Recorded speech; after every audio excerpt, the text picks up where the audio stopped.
Hi everyone, today I'm going to be showing you how to use the individual origins pivot point for faster, more precise transformations in Blender. Let's say you have a group of objects in your scene, such as a set of wine glasses on the table, and you've realized that they're too small. If you go to scale them up, Blender will use the bounding box center transform pivot point as standard. A bounding box is the smallest possible rectangular box that contains the selection, and it means that Blender will treat the wine glasses as one single object with one origin point during transformation. So not only will they get larger, but they will also become more spread out as the bounding box increases in size. To scale the wine glasses whilst keeping them in the same position, we need to set the transform pivot point to individual origins.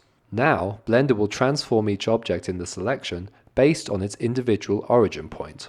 Equally, if we want all the spoons on the table to point downwards, all we need to do is select them, make sure that transform pivot point is set to individual origins, and rotate by 180 degrees on the Z-axis. Thanks for watching, and happy rendering.